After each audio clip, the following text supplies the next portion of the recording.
Hello everyone, welcome to the channel. My name is Valkyria Brother. It's Valkyrie of the Veil. It's officially spooky season, and this is your daily astrology update. So this update is for September 10th, and we have some pretty interesting things going on. It's obviously eclipse season. We're walking into the eclipses September 17th and 18th, and then October 2nd. Oh my gosh. Okay, so if you're feeling overwhelmed, valid, also radical. There's a lot of stuff changing right now, so just, hang on for the ride. If you would like to receive my updates, there is blog updates about bigger transits and things of that nature, what to look out for. You can also receive email updates with the blog, so if you want to check that out, sessions, books, NFTs, any other offerings that might be, available or applicable, they're going to be down here. For today, let's check out. So this is for September 10th. Our moon is going to be in Sagittarius. This is also a crescent moon. Ooh, and I'm really excited for this moon, to be honest. As I'm filming this, it's still in Scorpio. I'm filming this the day before so that everybody can be, on the same page the day of. Yeah, this is going to be an interesting moon. Our new moon in Virgo rules over this moon cycle, and we have the full moon eclipse in Pisces, and then the full moon goes into Aries on September 17th and 18th. Crazy, wacko, wild. We'll get into more of that another time. For now, though, the moon is going to be in Sagittarius, and Jupiter, that rules over Sagittarius, is in Gemini. Great. I love it. Jupiter in Gemini is the expansion of information. Also, first quarter moons have to do with, this is how I look at them. And I'll place video for moon magic somewhere up here for you, just so that you have it if you're interested in it. If you want to get more into the nitty gritty and the eclipses and things like that, yes.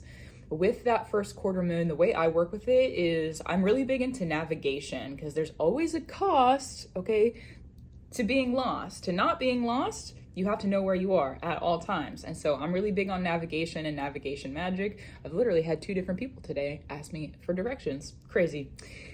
Anyways, regardless of that, the first moon for me, when I'm looking at navigation, the first quarter moon, is really about like, what direction am I going in? And especially because it's eclipse season, this is not just going to be what's the direction I'm going in for the next month, but it's going to be what direction am I going in for the next 6 months to a year. And because of the transits that we're under right now, Pluto just retrograded back into Capricorn. We have a Saturn retrograde in Pisces, a Neptune retrograde in Pisces. It's some very long transits. Neptune retrograde in Pisces is 167 years. We're wrapping up the entire zodiac wheel. 248 years with Pluto. Hi, hey, hello, people I don't know from my ancestry that are affecting me with those contracts. Crazy, okay? Long time stuff coming to an end and a close right now. So it's a lot of very serious things that are in the works. So this first quarter moon that we're experiencing in Sagittarius is the archer. Where are we going? What's the aim? What's the direction? What's our purpose? Also, Sagittarius is a dreamer. So it's what direction do we need to go in for our dreams? Beautiful. So grateful that you came to visit. What direction do we need to go for our dreams? But you cannot be up here, my bubba. I hope you like cat. What direction are we going in for our dreams? And because also it's eclipse season, we're woven into a big 18.5-year cycle. So we're not just seeing what direction are we going in for this season, we're seeing what direction, if we go in this direction and we're starting to bring in this information, or we're talking about things. Also, Mercury right now, which rules over Gemini, is in Virgo. It just moved back into Virgo after its retrograde. So because of the season we're in, with the full moon eclipse that's in Pisces, there's probably going to be a lot of divinatory messages coming through that are indirect. Now, what would that look like? The earth communicating with you. All the ravens that were around me earlier today, they had a lot to say. Things like that. They don't necessarily talk, but they're around for a reason. And because that they're around for a reason, so true, they are. Because they're around for a reason, they're here to, just messages generally speaking, not just the ravens. I love the ravens, but if there's messages that are coming to you indirectly or through earth information, or you feel like the earth is sending you messages, right now is the time to pay attention to what's going on. Write some stuff down if you need to, because that full moon eclipse that we're having in Pisces is a lot of divination it's like divination prophetic messages for many years. So right now we're receiving the direction of our decision, because we're not fully in that moon fullness yet. We're not in the full clarity of this moon cycle. However, with this moon, we get some insight. If we go this direction, it's going to expand into this. If we go in this direction, it's going to expand into this, so on and so forth. We're probably making decisions about what direction we're going in on this moon. So it could be something that feels a little bit overwhelming just because of how large the cycles are. If you find that that is true, remember that every decision is a big decision. You deciding to put on a certain color of socks is a big decision, and it doesn't need to be super serious. You know, you can ground in it.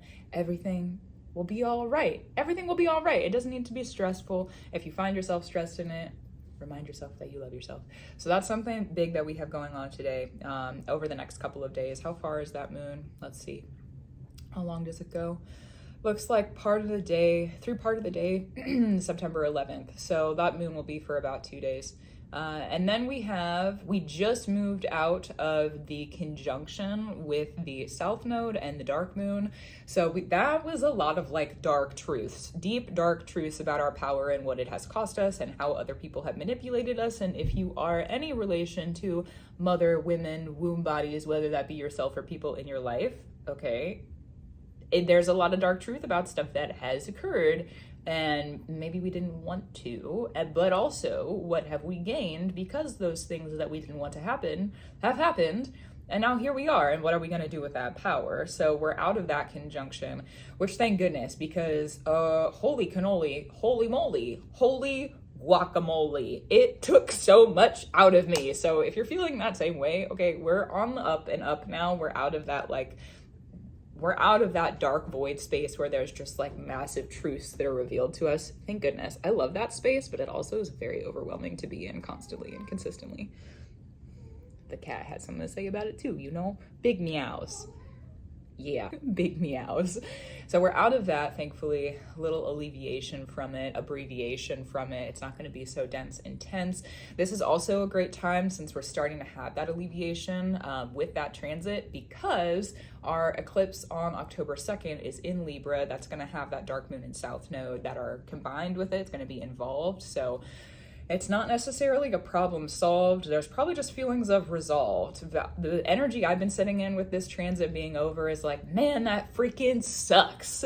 That freaking sucks. I can't believe that I had to go through that. Man, that freaking sucks. It freaking sucks. It freaking sucks. But now I'm on the other side of it and we're done. I'm over. Great. Okay, so how do I move on? That's the question I've been asking myself with all the hard stuff that I've been through, with those truths being revealed. How do I move on now? And not only how do I move on, where am I going? That's going to be even more cherishing of me, and is going to value me even more, and is going to be even more appreciative of me.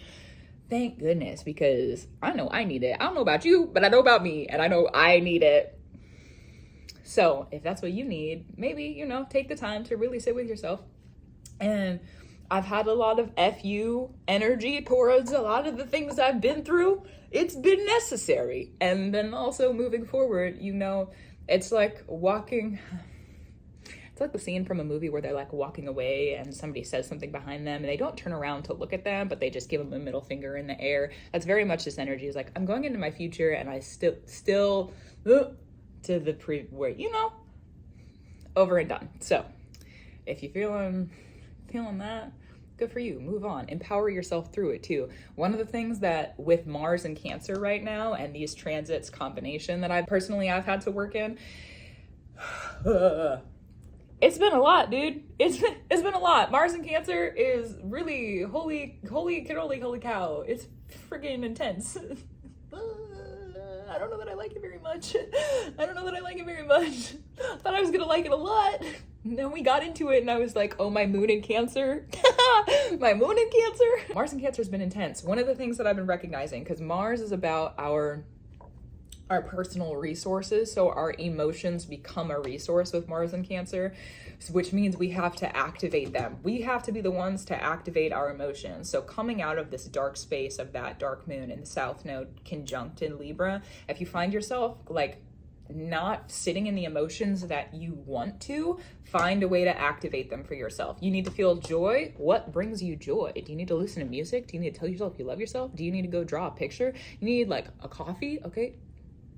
I do sometimes. That's joy for me. Love it. So if you find yourself needing more of a certain emotion, right now is a great time to start activating that emotion, because also what we're doing in this cycle gets woven into the next 18 and a half years. So if you're offering more joy to yourself, hey, hi, hello, 18 and a half years of more joy. Punk rock, dude. Why am I such a silly little goose? Oh my gosh. That is your update for the day. And thanks so much for hanging out. If you want to subscribe for more updates, you want to subscribe for more information, there's a whole bunch of stuff going on the channel. So thanks for being here. Gratitude, reverence, and love to you. Gratitude, reverence, and love to the beings who are true in love and free. And thank you for your support in me. That's also true. And I give gratitude, reverence, and love to the indigenous spirits of this land, where I sit and stand, and where you are, and where you sit and stand. That is true. Now, let us be through. I'll talk to you soon. Keep brewing and doing what you need to do. Gratitude, reverence, and love to you. That's true.